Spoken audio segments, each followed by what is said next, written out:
Nous sommes en train de faire une étude, nous continuons notre étude sur les nouvelles positions qu'on a en Jésus.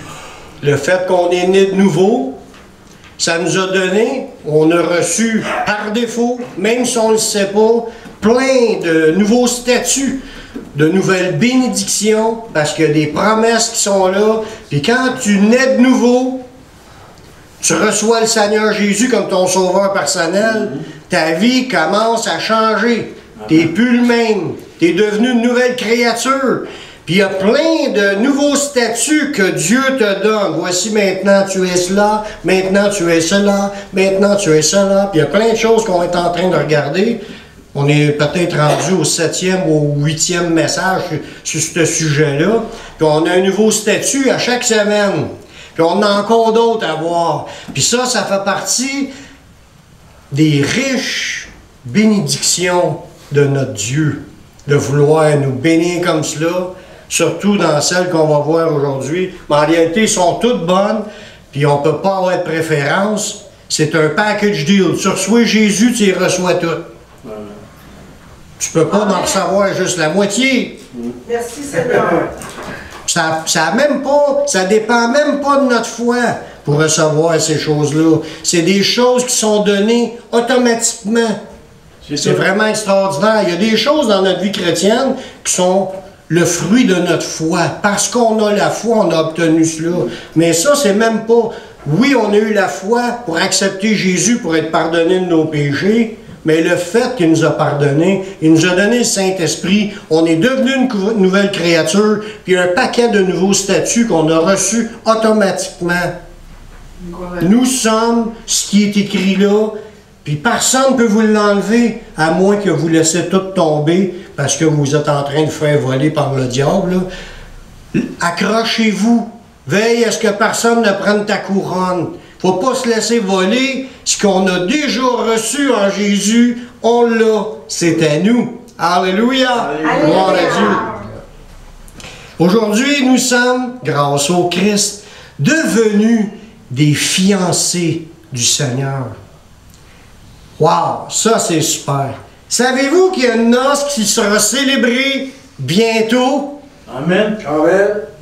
Une super noce. Au-delà de tout ce qu'on peut voir à la télévision, il n'y a rien de comparable. Savez-vous que nous sommes invités au plus grand mariage jamais célébré dans l'univers?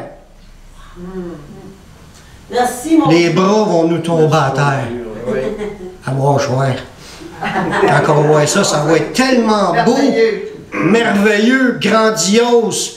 Si les gens à la télévision, quand ils organisent une super noce, sont capables de faire voler les feux d'artifice, les danses, etc., Dieu est capable de... Bien plus que ça. Il n'y a rien qui est capable de nous montrer un setup comme qu'on n'aura jamais vu. Puis on n'en reviendra pas, puis on va y croire, on n'aura pas le choix d'y croire, on va être là. On s'en va là. On ne peut pas passer à côté de cet événement-là. C'est annoncé qu'il va avoir lieu, cet événement-là. La seule affaire qui peut avoir une différence, c'est est-ce que je vais y être ou est-ce que j'y serai pas. C'est juste ça. Ça va avoir lieu, puis moi je crois qu'on a tout à gagner de rester fidèle au Seigneur, puis de persévérer, de ne pas lâcher. Il y a de quoi de grandiose qui s'en vient. Amen. Paul il a commencé à nous mettre l'eau à la bouche sur ça, ce sujet-là, que Christ a une fiancée. Puis il parle de se marier. Paul il a parlé de ça, puis il explique ça comme si c'est un grand mystère. Puis il compare cela, comme il dit dans Éphésiens 5, 31 et 32, il compare cela au mariage de deux êtres humains sur la terre.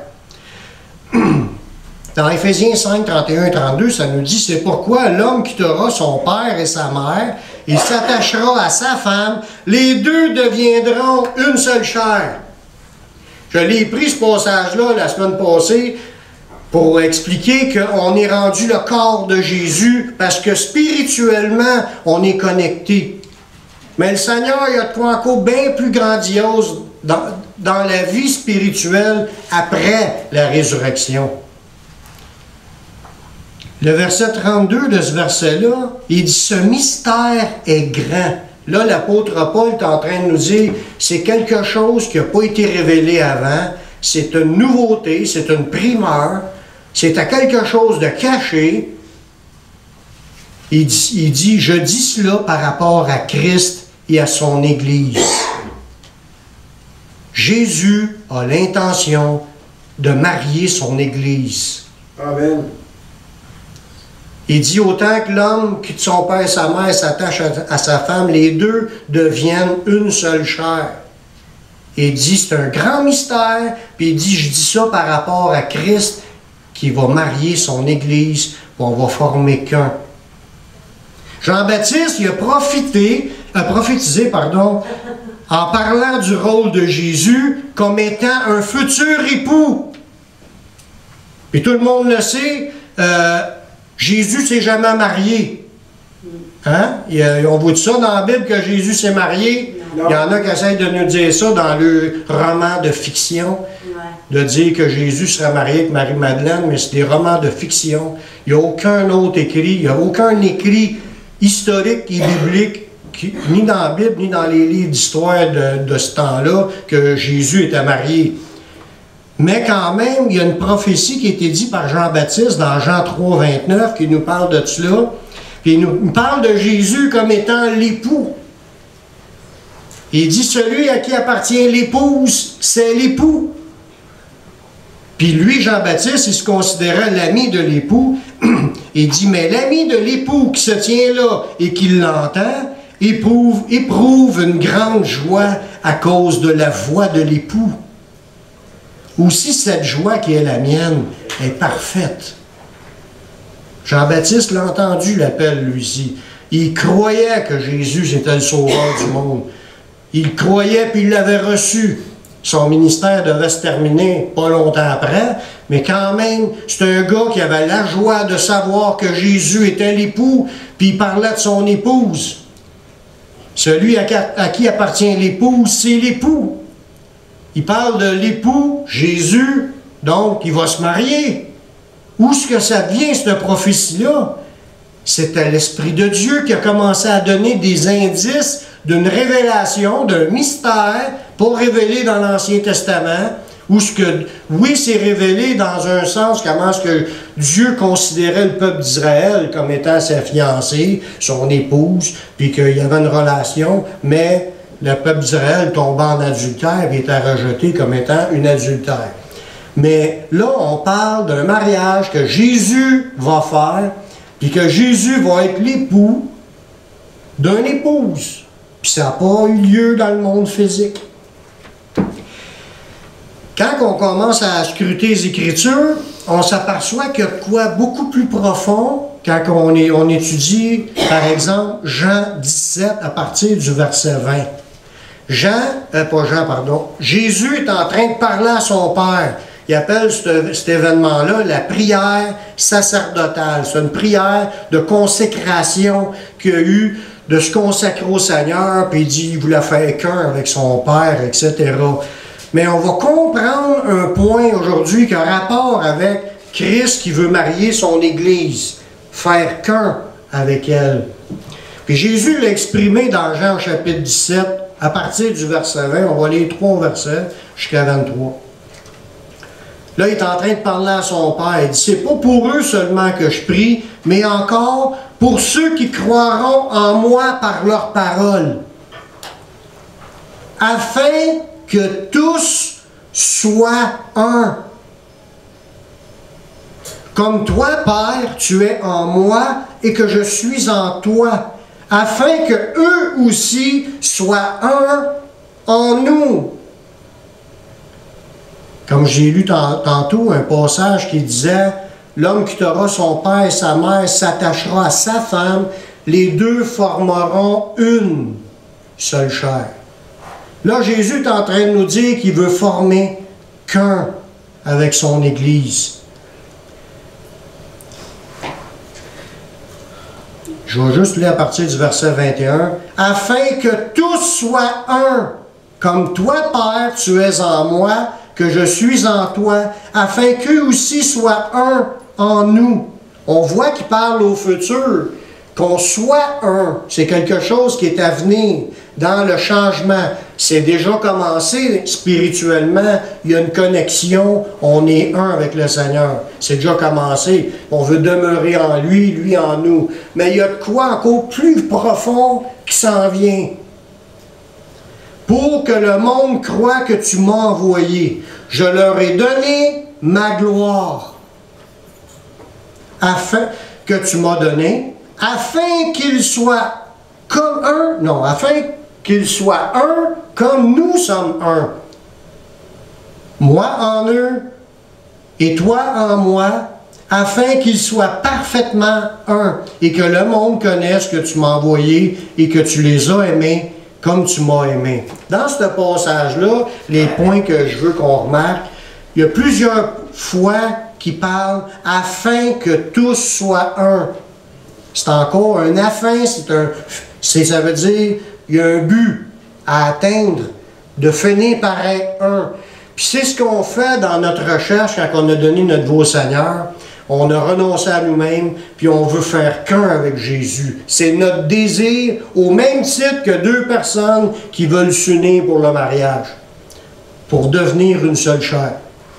Il répète plusieurs fois, puis pour qu'on y arrive, il fallait qu'il nous donne de lui-même. Puis il dit, je leur ai donné la gloire que tu m'as donnée, afin qu'ils soient tous un.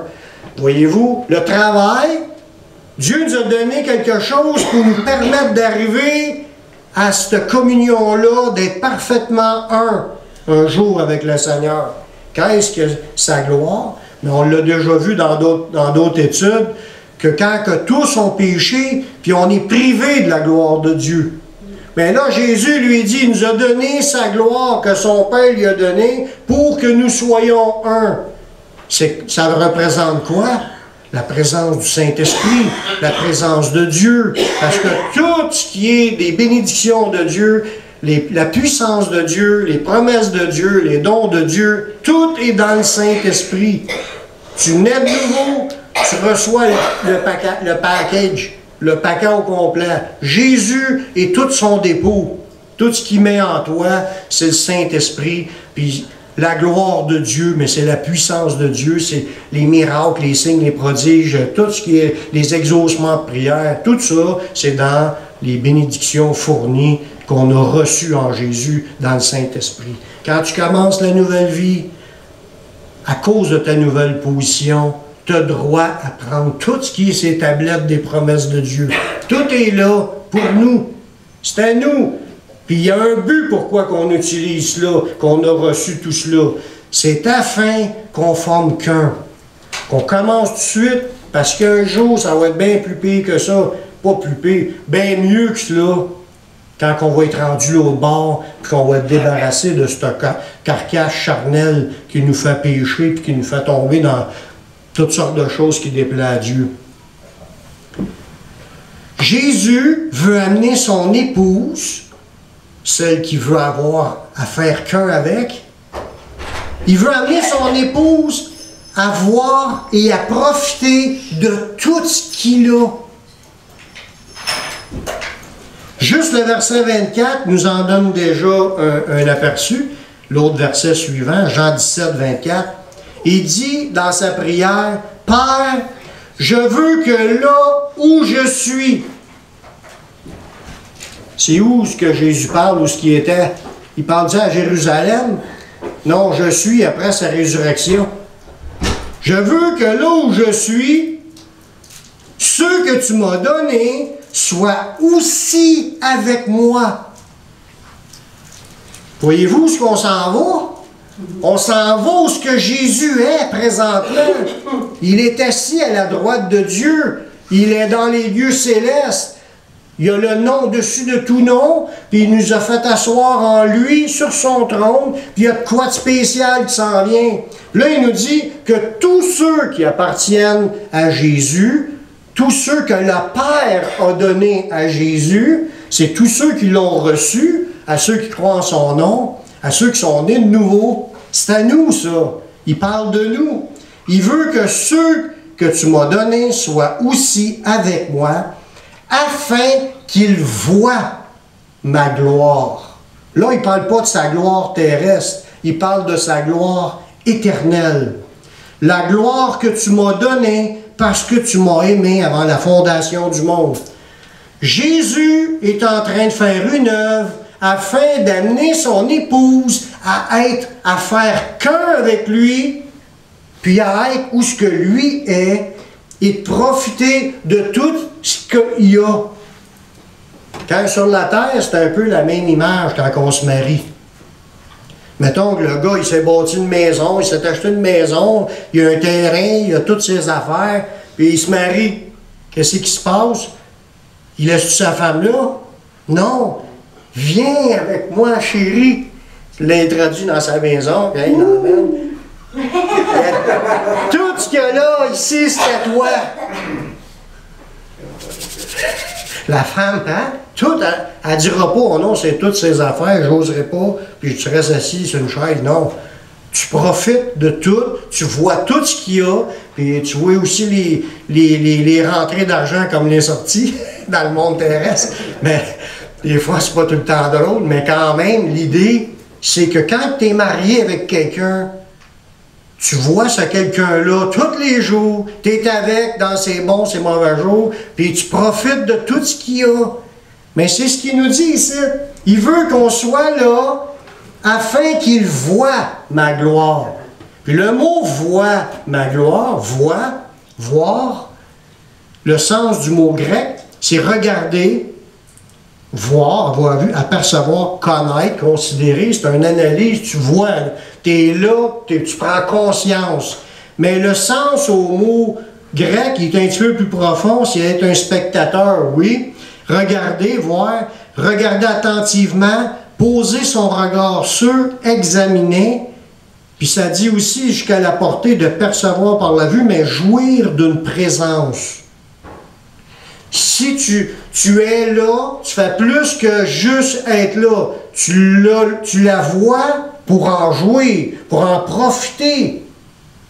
Si la reine d'Angleterre nous invite dans son château, là, on y va comme passager, mais si je me marie avec mettons, il y a une reine, là, puis je me marie avec, je deviens le roi, je profite automatiquement de tout ce qui est là, puis je vais pouvoir vivre là à l'année longue. Mais l'idée, c'est que Dieu nous invite à aller, non seulement être invité à y aller, mais qu'on devienne un avec Jésus, puis de vivre éternellement dans sa présence et de profiter de ce qu'il y a. On peut pas, on pourrait, dans les extrapolations, j'ai déjà entendu, ouais, mais on va être comme Dieu, parce que là, on a l'Esprit de Dieu. Non, on ne prend pas la place de Dieu. Dieu est Dieu, mais il nous donne de sa nature pour qu'on puisse devenir comme lui et profiter de tout ce que lui, il y a là. Ça va être bien plus grand que ce qu'on voit ici. Chaque personne qui est présentée à Jésus pour l'amener au salut, quand on amène quelqu'un, on y parle de Jésus. On veut que cette personne-là soit sauvée. Mais chaque personne qu'on amène à Jésus pour l'amener au salut, c'est un nouveau candidat pour devenir, pour participer, pour devenir l'épouse de Christ. Dans 2 Corinthiens 11:2, ça nous dit, c'est l'apôtre Paul qui nous parle, « Et je suis jaloux de vous d'une jalousie de Dieu, parce que je vous ai fiancé à un seul époux, pour vous présenter à Christ comme une vierge pure. » On était présenté, quand j'ai accepté Jésus, la personne qui m'a parlé de Jésus m'a présenté à Jésus pour que Jésus fasse de moi sa fiancée, pour que je devienne sa future épouse. Puis, dans ce passage-là, ça nous parle d'une vierge pure parce qu'il a fallu qu'on soit purifié. Dans l'Ancien Testament, on voit ça quand, dans l'histoire de la reine Esther, avait été choisie parce qu'elle était super belle, puis ils l'ont choisie pour être auprès du roi de cette époque-là. Puis, là, il y avait une préparation pour qu'elle ne se présente pas devant un roi là, pour arriver tout croche. apparemment que c'est une histoire de préparation qui peut durer des mois, puis peut-être un an. J'ai déjà lu un commentaire qui parle de ça. De préparation, de bains dans des parfums, des bains dans des huiles, des préparations là, pour que quand tu arrives là, tu es douce puis tu sens bon. Parce que tu es offert au roi. Puis tu as aussi la formation mentale. Jusqu'à manière de parler au roi, tu n'arrives pas là, puis tu dis, hey, toi, là, va ramasser. Non, c'est. Si le roi donnait la permission, il donnait la permission à ce que tu puisses entrer dans sa présence, puis elle arrivait là quasiment à quatre pattes. Le principe, l'idée, c'est soumission, c'est le roi. Bon, mais tout ça, cette préparation-là, tu vois ça. Mais dans ce verset-là, on était présenté à Christ pour devenir, ce que ça nous dit, je suis jaloux de vous, d'une jalousie de Dieu, parce que je vous ai fiancé un seul époux pour vous présenter à Christ comme une vierge pure. Il y a un travail de sanctification qu'on est en train de vivre dans le but qu'on soit belle puis douce. En parenthèse. Parce que c'est pas physique, les apparences extérieures, ça compte pas. Mais dans notre être, notre manière de vivre, pureté, sainteté, etc. On passe premièrement par le lavage du sang de Jésus, mais après ça, c'est le travail dans notre conduite. On ne sera pas parfait, mais on vise à le devenir. C'est le but. Autant qu'on n'est pas toujours en communion un, comme Jésus était un avec son Père. On ne l'est pas toujours un avec le Père comme Jésus était avec son Père. Mais on vise à l'être, à le garder. Puis ça, on tombe, on demande pardon, puis on garde la communion. On reste accroché après lui. Toute notre vie, on va avoir un effort dans ce sens-là pour garder le contact. Pas par-delà, parce qu'il n'y a rien d'autre en dehors de ça qui est important dans ce monde que de rester en communion avec le Seigneur. Il y a une parabole dans la Bible, dans les évangiles, que Jésus a dit, la parabole du roi qui voulait faire des noces à son fils. Puis il est important d'être attentif à ne pas prendre à la légère l'invitation du roi. C'est ce qu'on va remarquer dans le texte. Puis la première gang qui ont été appelés, on va lire ce passage-là, la première gang qui ont été appelés, c'est le peuple juif. Matthieu 22, les versets 2 à 7.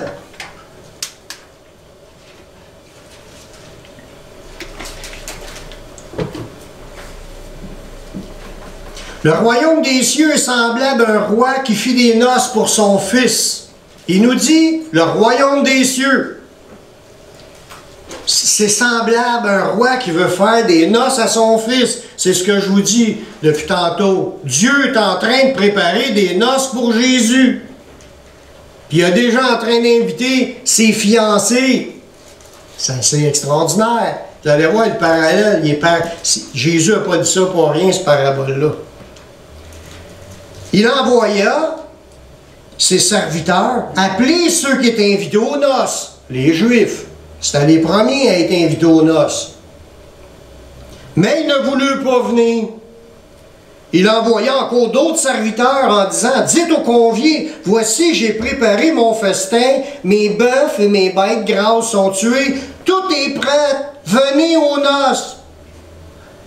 Mais sans s'inquiéter de l'invitation, ils s'en allèrent, celui-là à son champ, celui-là à son trafic.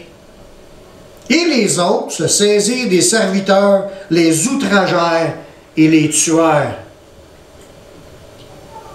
Le roi fut très irrité. Il envoya ses troupes, fit périr ses meurtriers, puis brûla leur ville. Là, c'est pas des farces, puis si on compare ça avec la vraie histoire de Jésus, ils ont même tué le Fils. C'est pas des farces. Dieu est très en colère sur l'humanité qui refuse son appel, qui refuse son amour. puis quand il refuse ses envoyés, il va envoyer des gens pour les inviter gratuitement aux noces. Il dit, tout est prêt, puis tout le monde s'occupe de leur vie, de leur plaisir, de leurs activités, de leur travail. Tout passe avant Dieu. Mais Dieu a envoyé des jugements sur le peuple d'Israël, puis il y en a qui se sont convertis, puis il y en a qui ont... On l'a vu peut-être 30-40 ans plus tard, la mort de Jésus, les Romains ont détruit Jérusalem, le temple, puis là, les Juifs ont été dispersés à travers les nations. C'est ce qui est arrivé parce qu'ils ont refusé, ils n'ont pas reconnu le jour dans lequel ils ont été visités par Dieu. Ça nous dit cela dans la parole de Dieu. C'est pour ça que les jugements de Dieu sont tombés sur les Juifs dans les temps. Mais ça ne sera pas toujours comme ça, mais c'était de même dans ce temps-là.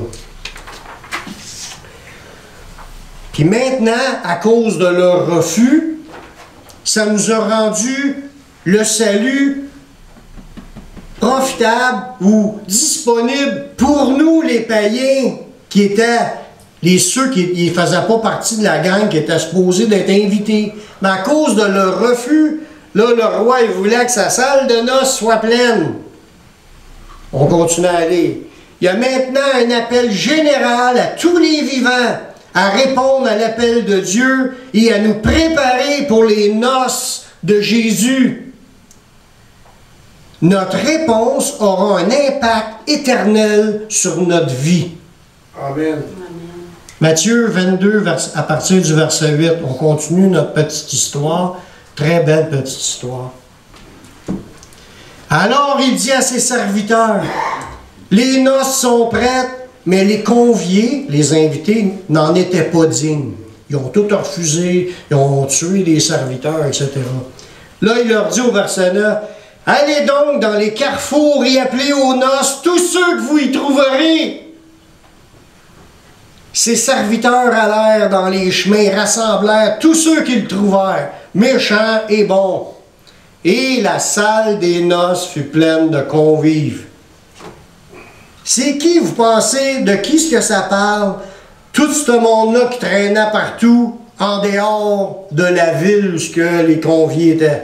C'est nous, qui traînaient un peu partout, une bande de délinquants, des païens, des gens sans Dieu, avec une foi dans des choses qui étaient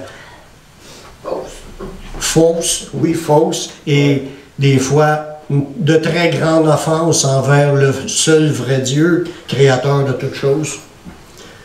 Mais dans son amour, dans sa bonté, vous êtes tous invités, venez-vous-en vite, je veux que ma salle de noces soit pleine.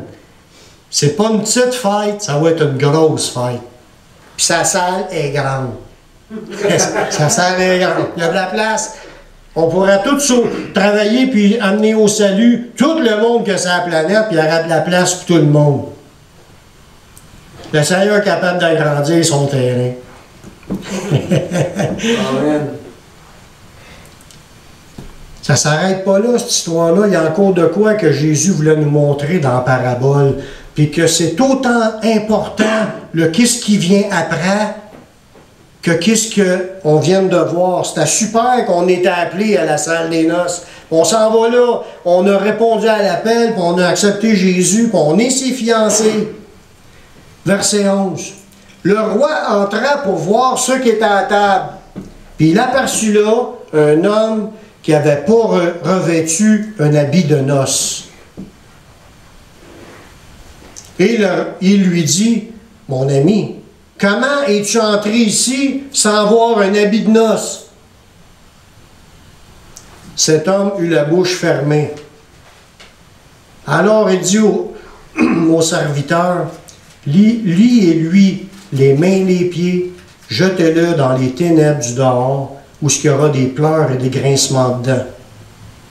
Car il y a beaucoup d'appelés, mais peu d'élus. » Là, ici, on voit comme une condition pour rentrer. Tu as reçu l'appel, c'est correct. mais il faut que tu aies un habit de noces. Puis vous allez comprendre le sens de l'habit de noces quand on va arriver dans les autres versets un petit peu plus loin. C'est important, je vais vous en parler déjà, c'est important d'être des vrais chrétiens qui marchent avec le Seigneur et qui portent du fruit.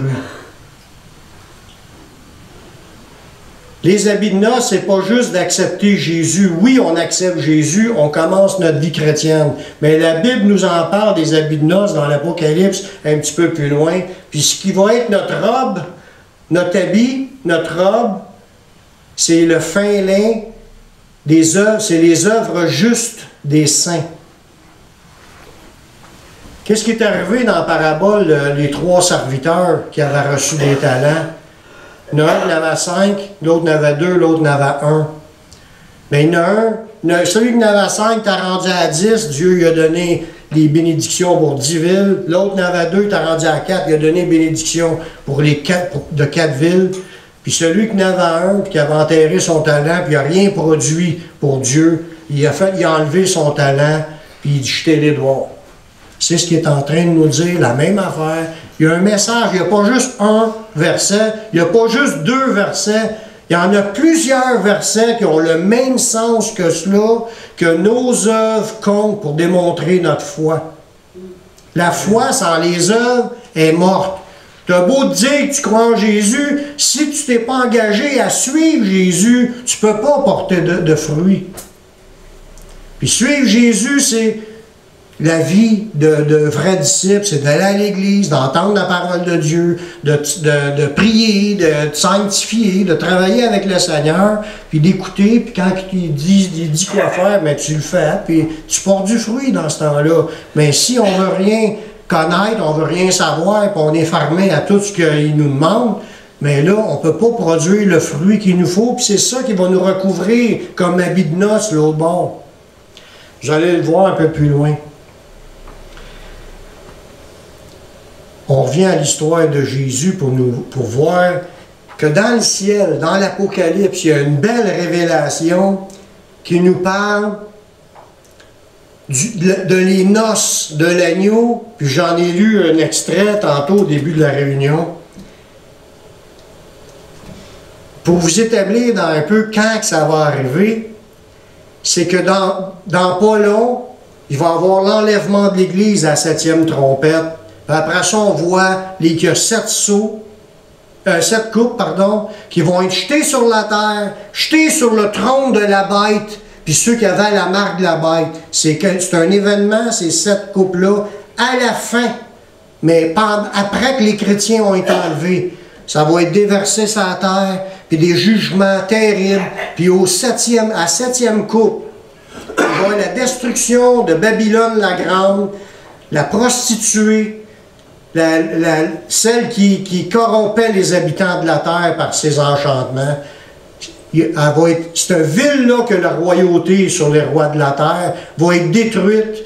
Paf, pif, paf, ça va être un jugement de Dieu. Puis Dieu, il nous dit de se réjouir de la destruction de cela parce que c'est un jugement de Dieu sur celle qui était ivre du sang des saints. C'est celle qui s'était opposée le plus au plan de Dieu sur la planète, comme on pourrait dire. Je vais vous lire ce que j'avais écrit. Suite à la destruction de la prostituée, Babylone la Grande, un peu avant son retour avec tous les saints, parce qu'il y a un délai entre le jour où on est enlevé, puis le jour où il reprend le contrôle. Puis ce temps-là qu'il va y avoir de délai, c'est comme s'il y a une période où Dieu envoie ses coupes sur la terre. Combien de temps que ça va durer? 5 mois, 6 mois, 1 an, je ne sais pas, mais le monde va savoir que les chrétiens ont été enlevés, puis qu'il y a des jugements qui frappent la terre. Vous verrez les 7 coupes, puis ça frappe le tronc de la bête, puis c'est des jugements de Dieu terribles. Il parle d'un grêlon, une grêle qui va tomber, de 60 livres du grêlon. Ça va massacrer, il va y avoir du feu, mais là, ça va être terrible, ce que Dieu va envoyer sur la terre. Mais suite après ça, Dieu va faire une noce dans le ciel. Son Église a été enlevée, puis là, il a envoyé ces choses. Puis là, suite à dernier couple, juste avant qu'ils viennent se réinstaller, ils font de noces. C'est là qu'on va rentrer dans le sujet, dans Apocalypse 19, le verset 6. Si vous lisez juste quelques versets avant, ça nous parle du jugement de la grande ville, de Babylone la grande, la mère des impudicités, des abominations. Il l'appelle aussi la prostituée. C'est une femme qui est assise sur les eaux.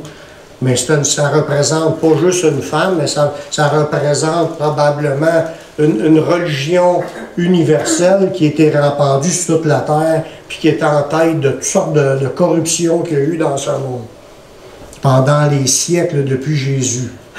Puis là, on a des idées sur ce que ça va être, mais là, on ne rentre pas nécessairement dans cette idée-là. Le but, c'est de parler de la noce. À partir du verset 6 jusqu'à 9. J'entendis comme une voix d'une foule nombreuse, comme un bruit de grosses eaux, comme un bruit de fort tonnerre, disant « Alléluia! Car le Seigneur, notre Dieu Tout-Puissant, est entré dans son règne. Réjouissons-nous et soyons dans l'allégresse, et donnons-lui gloire, car les noces de l'agneau sont venues, et son épouse s'est préparée. Son épouse s'est préparée. Son épouse, nous, s'est préparée. On n'arrive pas là, pas d'habit de noces. Son épouse s'est préparée, il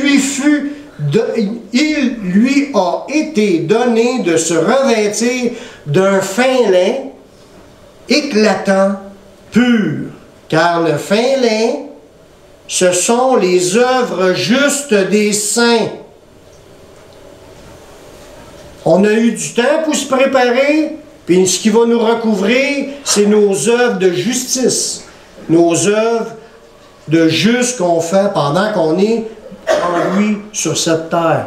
On est en train de s'équiper de ce qui va nous revêtir. Il faut clencher pour le Seigneur, plus que vous servez le Seigneur dans sa manière qui vous appelle, dans les dons qu'il vous a donnés, etc. Mais plus que vous allez être beau. L'habit va être différent d'une personne à l'autre. Le revêtement éclatant, pur, là, ça peut être lumineux, glorieux. Il y a un autre passage dans l'Ancien Testament, dans Daniel, ça dit « Ceux qui auront été sages et intelligents brilleront comme la splendeur du ciel. Et ceux qui auront enseigné la justice à la multitude brilleront comme des étoiles à toujours et à perpétuité. » Ça nous dit qu'on va avoir un fin lin éclatant. Il y a peut-être un signe de ce qui peut nous revêtir, de la gloire. Comme là, vous pouvez aller voir là, Jésus, son apparence quand il est au début de l'Apocalypse. Il dit, tu le regardais, là, puis avec son visage comme le soleil qui rayonnait, comme le visage comme le soleil qui rayonnait dans sa pleine force. Des yeux au travers du soleil brillants, tu vois ses yeux comme des flammes de feu. C'est pas hot, ça? Les pieds, c'était comme de l'airain. L'airain, je ne me rappelle plus quel métal en français québécois. Mais c'est un métal qui résiste à la chaleur. Mais il dit ses jambes, je pense que c'est ça. Ses jambes étaient comme du bronze qui aurait été chauffé dans une fournaise ardente, puis quand il est en fusion, là, le feu là, qui est chaud, quand on a vu une émission hier, le gars il forgeait des épées, il a fait chauffer le métal quand il devient chauffé là, au max, là, juste avant qu'il se désagrège tout, là, parce que si tu le chauffes tout, il va fondre. Mais il vient tout comme une lumière quasiment, là, ça brille là, de chaleur. Là. Va pas te mettre les mains là parce que c'est sûr que tu en perds un bout. Mais il dit, on va être, ça vous donne une idée un peu de la vision de comment Jésus est, brillant, son éclat, puis sa gloire, tout ça, puis il dit on va être semblable à lui. Oh, mais gloire à Dieu, mais en différents modèles. Il va y avoir des petites, des lumières qui éclairent plus fort, il va y avoir des 5 watts puis des 20 watts. Non, c'est une blague. Ça ne marche pas en wattage, ça marche. Tes œuvres, tu vas être récompensé. C'est ça. C'est ça qui va être notre gloire, mais qu'on vive l'éternité dans la vie éternelle avec lui. On ne sent même pas de lumière parce que... Il n'y a pas de lumière. Dans cette ville-là où on s'en va, il n'y a pas de soleil. Il n'y a pas de soleil. Puis il n'y a pas rien pour éclairer, c'est la gloire de Dieu qui l'éclaire. Puis l'agneau et son flambeau. Et tout le monde qui sont là, ils vont illuminer. Ça va être brillant, ça va être extraordinairement beau. Une ville de lumière, des murs en cristal. On va toucher un petit peu, mais pas trop parce qu'il y a trop de versets à aller chercher. Alors, regardez bien, et l'ange, au verset 9, l'ange me dit, écris. Il fallait que ça soit écrit, c'est important. Heureux ceux qui sont appelés au festin de noces de l'agneau. Il me dit, ces paroles sont les véritables paroles de Dieu. Il y a deux choses que ça nous parle. Ça nous parle des noces et ça nous parle du festin des noces. Savez-vous c'est quoi un festin? Du manger, Une fête, du manger en abondance. Il va y avoir la table du Seigneur, puis on va se faire payer à la traite. Jésus a dit à ses disciples, je ne boirai plus, il était pour mourir, puis il dit, je ne boirai plus du fruit de la vigne, juste que j'en boive de nouveau avec vous dans le royaume de Dieu. Fait que Jésus, après qu'il soit ressuscité, il était capable de manger, même après. C'était pas arrêté, il a mangé avec ses disciples. C'est ça. Puis du poisson. Il était capable de manger et boire. Après notre résurrection, on va être capable de manger et boire pour le plaisir de manger et boire. Ça va être des mets succulents. Oui, et on n'engraissera pas. On n'engraissera pas. C'est marqué dans Ésaïe, mais gras et succulent. Il fera devant nous un festin de gras et succulent. J'ai hâte. Oui, hein? Oui, je mange pas ça. Hey, ça va être, il dit, heureux ceux qui sont appelés. Quand vous avez des journées tristes, réjouissez-vous de ce que votre nom est inscrit dans le livre de vie. Réjouissez-vous de ce que vous avez été appelé au festin des noces. Et aux noces. On va être là. Oui. On va-tu faire la vaisselle après? Non? Non, il y a des serviteurs. Yes!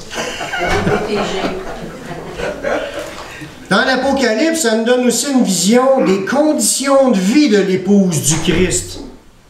Comment est-ce que ça va se passer? On ne voit pas tout, il y a juste des petits détails. Apocalypse 21, 2 à 4. Je vis descendre du ciel d'auprès de Dieu la ville sainte. Une ville, c'est une multitude de personnes qui forment cette ville-là. Dans cette ville-là, on en profite de cette ville-là, mais la ville est appelée l'épouse. Puis l'ensemble des gens qui va y avoir dedans, ça va être l'épouse du Seigneur. La nouvelle Jérusalem préparée comme une épouse qui s'est parée pour son époux. Et j'entendis du trône une voix qui disait, voici le tabernacle ou l'habitation de Dieu avec les hommes.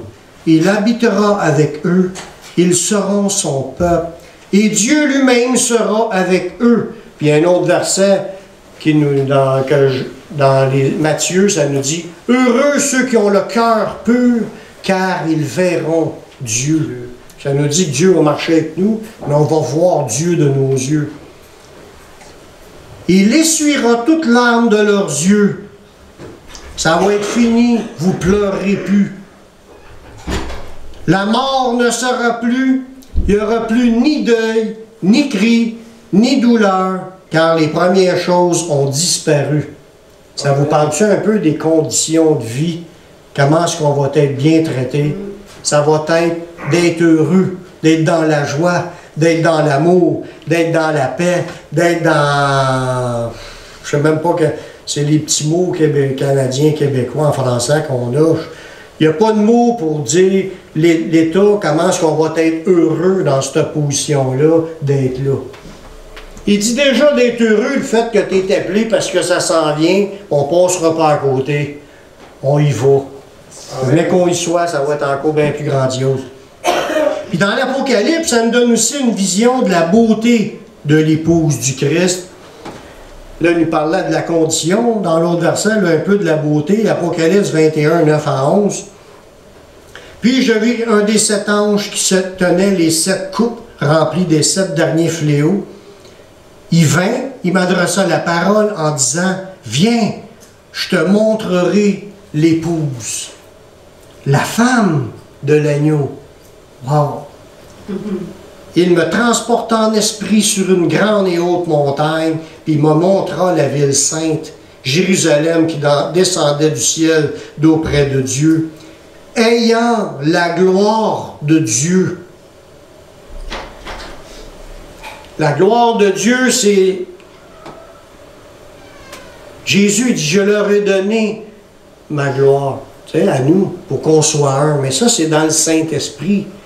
On a en nous ce qui est la gloire de Dieu. Et quand on va arriver là au bord, l'Église, l'épouse du Seigneur, elle va avoir l'apparence de la gloire de Dieu. Jésus, on l'a vu comme image tantôt, ben dans un peu, vous pouvez aller le lire au début de l'Apocalypse, il parle de son visage qui rayonne comme un soleil dans sa force, etc. C'est sa gloire. C'est son éclat, il est éclatant de lumière. Tu peux même pas, avec tes yeux humains, le regarder sans tomber à terre comme mort. Il dit, l'épouse va avoir la gloire de Dieu. Son éclat était semblable à celui d'une pierre très précieuse, d'une pierre de jaspe transparente comme du cristal. Là, si vous irez lire chez vous les autres versets, si vous voulez voir, ça dit que les rues, c'est pavé d'or, et tout ça. Toute cette ville-là, où on s'en va, c'est une ville de lumière. Aux yeux humains, là, ils nous donnent des exemples en or, parce qu'il y en a que l'or, ils capotent sur l'or, puis c'est important, c'est un métaux précieux, puis ça symbolise la richesse, puis la beauté, puis la gloire, puis bon, mais ça va être comme ça dans le ciel, les murs comme du cristal, puis la lumière qui va être là, les perles, ça a l'air d'une immense perle brillante dans le ciel, mais il dit que son église va être comme ça. Son épouse va être comme ça. C'est l'apparence qu'on va avoir pour l'éternité. Puis il y a d'autres promesses aussi de choses qu'on va vivre. On va régner avec le Christ éternellement, que ça nous dit d'un passage dans cette partie-là de la vie éternelle. On va revenir sur la terre pour régner pendant les 1000 ans, sur la terre, mais on va régner aussi pour l'éternité. Ça va être, c'est dur à imaginer, ça va être au-delà de ce qu'on peut imaginer. Puis ça, c'est tous des cadeaux qu'il nous donne quand tu deviens chrétien. Tu donnes ta vie au Seigneur, il te pardonne de tes péchés, hein? Puis il te donne en toi le Saint-Esprit, tu es une nouvelle créature, tu reçois le titre, le nouveau statut, c'est un diadème dans le front, c'est écrit épouse, future épouse du Christ, on est sa fiancée. Une fiancée, puis les noces, c'est aux noces. La fiancée a un bout à faire, à marcher, puis se rend jusqu'aux noces. Je pourrais vous parler de la parabole des 10 vierges, puis il y en avait 5 qui ont rentré, puis les 5 autres n'ont pas rentré. Mais l'idée, comprenez l'idée, il y a un chemin à marcher, il dit, est en train de se préparer son épouse pour être revêtue. On est dans ce cheminement-là, il faut persévérer, il ne faut pas se laisser voler ces promesses-là, c'est déjà à nous. Travaillons pour le Seigneur. Servons le Seigneur de tout notre cœur. Abandonnons notre vie pour le suivre, le servir, faire sa volonté. On est en train de se ramasser le super des plus gros fonds de pension qu'on ne peut pas s'imaginer. Parce que notre pension, c'est l'autre bord. C'est pas ici. Le jour du repos, que le Seigneur s'est reposé de ses œuvres, le 7e jour, c'est l'autre bord. C'est pas ici. Ici, il travaille encore. Il est encore dans le jour qui n'est pas fini, le 6e jour, qui travaille encore jusqu'à temps que spirituellement, il y a un lieu de repos qui attend pour qu'on la rejoigne le Seigneur, et aller se reposer de nos œuvres, comme lui-même va se reposer des siennes, quand tout va être fini. Dieu il appelle encore des gens aujourd'hui à répondre à son appel. Il envoie ses serviteurs, puis il lui dit, « Venez aux noces! » Dans l'Apocalypse, le chapitre 22, verset 17, je l'ai lu la semaine passée, ça dit, « L'Esprit de Dieu, le Saint-Esprit et l'épouse disent, « Viens! » On appelle des gens à venir au salut, que celui qui entend dise « Viens ». Oui, c'est un appel qu'on doit répéter parce qu'on ne le sait pas. Il y a du monde qui ça peut être à bout de 10 ans qui se décide « Oui, je veux faire partie de l'épouse ». Puis ils vont répondre à l'appel. Il y en a d'autres, ça va être au bout de 20 ans qu'ils n'entendent parler. Il ne faut pas se lasser des invités. Tant qu'ils sont vivants, ils peuvent accepter Jésus comme leur sauveur, être pardonnés de leurs péchés et rentrer dans la vie éternelle. On va faire une prière pour ceux qui voudraient accepter Jésus comme leur sauveur personnel. Résistez pas. Rejetez pas l'appel de Dieu. On a tout à gagner de croire en Jésus puis de le prendre comme notre sauveur et notre Seigneur. Faites cette prière avec moi. Père, je reconnais que je suis un pécheur, que je suis perdu. Mais je sais que Jésus est mort sur la croix. Il a versé son sang pour que je puisse être pardonné. J'accepte Jésus comme mon sauveur, comme mon Seigneur. Prends ma vie, je la donne. Je veux te suivre, te servir tous les jours de ma vie. Et donne-moi ton Saint-Esprit pour qu'il me conduise dans la voie de la vie éternelle. Amen.